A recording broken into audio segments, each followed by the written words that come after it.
Hi, hello mga sisis, mga ting mima aklat kung ano pa man ang tawag niyo dyan. My name again is Jean, feeding blogger, coffee lover, solo traveler, / VA in the house, yo, and welcome back again to my channel. Yeah, yan talaga. Basa pa yung buhok ko, kasi kaliligo ko lang. And gusto ko makita ninyo raw. Kung paano ako nagpe-prepare kapag meron akong appointment, nails appointment or eyelashes appointment. But for today's video, yung example natin is yung nails. Since gagawin ko rin naman yung nails ko dahil may lakad ako tomorrow. Siyempre, hindi pwedeng walang kape. Kailangan may kape talaga. Sa home studio ko, number 1 policy ko is no company policy. Hindi po pwedeng ako tumanggap ng another person. Ang lagi kong pinapaliwanag is, of course, yung space. The studio itself is talagang one lang yung kaya niyang i-accommodate. And since I have another business within the building, ayoko kasi din na makapag-cause ng yung hindi sila maging komportable or yung ingay. So kaya, strictly no companion policy po ako. Ayan. So, for the nail, syempre naka-ready na lahat ng mga lights natin. Very important yan, ano? Pakita ko lang sa inyo yung lights na to. Ito, magnifier yan. So, pag kailangan kong mag-nail art, ginagamit ko to. Para mas makita ko yung details niya. Ganyan. Dito naman, meron akong foam na ginagamit for the customer. So, since ako lang naman yung magiging example, iurong natin ang bahagya dito sa akin. Ayan. Then, for my clients, gumagamit ako ng gloves nila. Kailangan nila ng gloves kasi ako personally, I would like to have this kapag ka magpapanails ako kasi nga merong ganito and then cure pa ng ganito. So, maraming mga UV lights na nakakapag-dry ng skin. I know na meron namang mga lotion na they can apply pero I would still prefer to have my clients wear this. I mean, if they like. I mean, if they decline, that's fine. So, part ng preparation is, pinapasen ko kay client kung ano yung peg niya. Okay? So, let's just say ngayon, ang peg ko is 2 colors lang. I'm thinking about white siya na merong French tip na white. So, ang gagawin natin is, let's do a combination of yung parang kulay lang ng normal or regular nails. So, let's have this from Mefa. And then, gamitin natin itong white na to from Mefa din. So, of course, sineseparate ko na yan ang lagay dito. And, of course, i-prepare na rin natin yung nail dehydrator, yung top coat, and yan, matte top coat. Actually, paborito ko talaga yung matte top coat. Of course, meron din tayong base coat. Tapos, of course, nail cutter. Nail cutter, yung mga nipper. Usually, dalawa yung pinare-prepare kong nipper. Just in case, hindi ko mapentan yung isa. Tapos, ito, yung ganitong type ng tool. Ayoko sabihin, baka maban ako. Yung ganitong tool. So, ito talaga yung pinaka-favorite ko. Usually, yung mga ginamit ko for training, yun na yung ano ko, parang nakasanayan ko. Alam mo, sanayan din kasi talaga ng gamit yan. Aside din kasi talaga sa skills ng isang nail tech, you have to know your tools.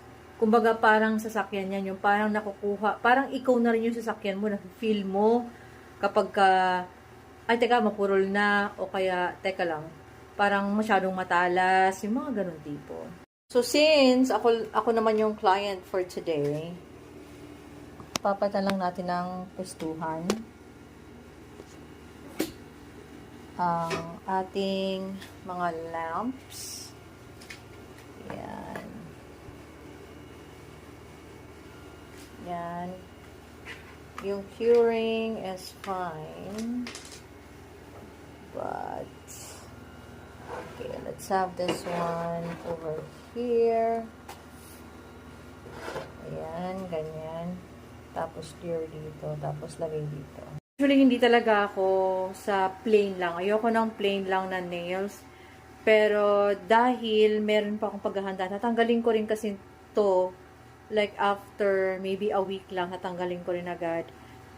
Kaya gel polish lang ako ngayon. Pero normally talaga, naga-nails extension ako. And sa nails extension ko, gusto ko talaga yung mahaba. Mga XL, 3XL, mga ganon. Kapag may nails extension, mga 2 hours ko talaga siyang ginagawa. Kasi from the cleaning, ako na mismo din ang gumagawa noon. Unlike any, yung mga other artists, nail artists, kasi they have certain people na gumagawa na ng paglilinis.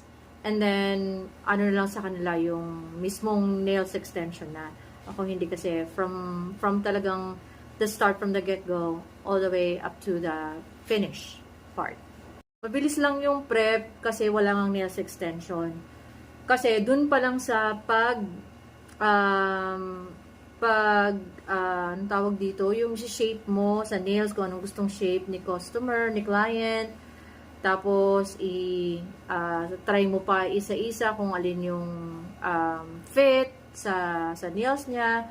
So, those part, talagang tedious siya. So, kung akala ninyo is yung the process itself is matagal na at mahirap, wait until yung magpe-prep ka at maglilinis ka. So, yung dalawa na yun yung part na lalo na yung magliligpit ka na sobrang nakakapagod, minsan ayaw mo na lang linisin, ganon. So, meron talagang dust fan or yung parang dust vacuum. Kaso nasira yung sa akin dahil nga binitbit ko kasi siya going to Boracay. I'm actually done na dun sa prep. So, let me tell you a story na lang din. So, originally talaga, itong home studio ko na to is sa Boracay ko gagawin. Like, I'm already settled na dun na magstay for good. Dun ko gagawin yung business ko and everything. Nasimulan ko siya actually sa Boracay as home service. Not really like home service kasi hindi ko naman sa home ginagawa. So, kunwari nakapag-stay ako sa dormitory, huwag niyo sabihin baka mamaya mahuli sila, bawal kasi yun. So, kunyari, may magpapaservice. So, dahil nandun naman din lang ako sa dormitory, pinakapunta ko sila sa dormitory. Or, kung talagang gusto nila na pa-service, din pupunta ako dun sa hotel nila. So, lahat ng gamit ko, dala ko. Ultimo, pang work ko, pati speaker ko, ganon, monitor, ganyan. Which, some of those, mga tools and equipment nasira. Kasi nga, pinilit ko siyang ilagay sa, yung i-check-in na baggage. 30 kilos yung binili ko, yung inad ko. And then, the problem is, yung mismong baggage itself, hindi niya nakayanan. So, parang napit-pit yung mga gamit ko. So, but anyway, karaka-raka akong umuwi ng Cavite because of health issue, emergency nga ng father ko. And nung una, parang in denial pa ako, parang, kaya naman yan, kayo na lang kaya nyo yan. Kasi, ever since na nagtrabaho ako, lahat ng kinikita ko talaga, mostly ng kinikita ko is para sa family ko. Gusto ko lumalabas kami palagi at dala ko yung buong family.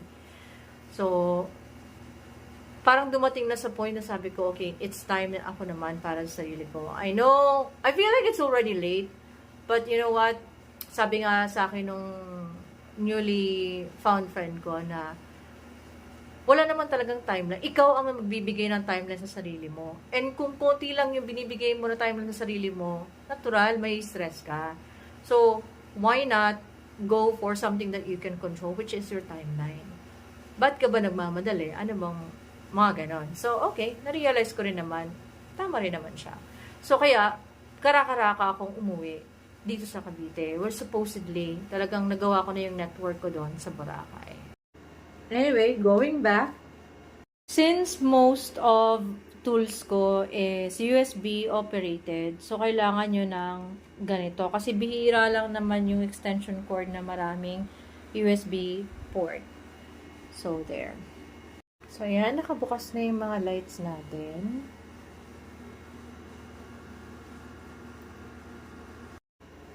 All prep na ang lahat ng kailanganin ko para sa aking manicure. So, gel polish lang tayo for today. Hindi muna ako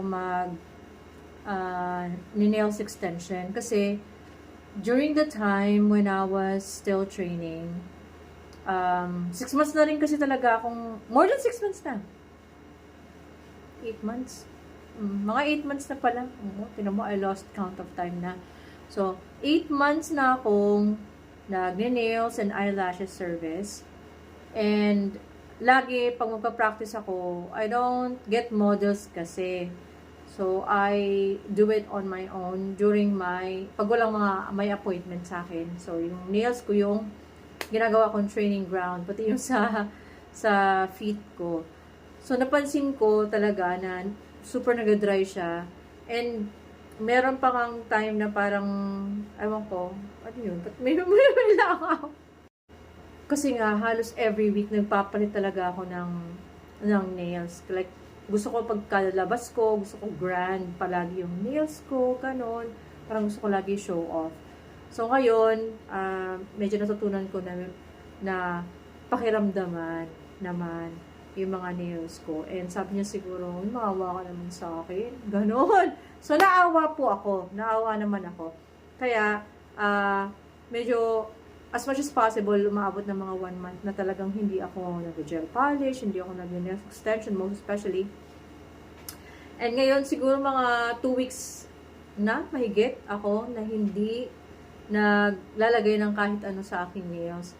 And so, it's about time. Pero yun nga, gel polish lang for today's video. Kasi nga, after a week, yun nga, meron akong mga sunod-sunod na events, like weekly events yun. And kailangan grand yung aking nails. So, anyway, thank you again sa pag-stay sa video na to. So, kung nakaabot ka sa part na to, thank you very much. Please hit like and feel free to comment as well.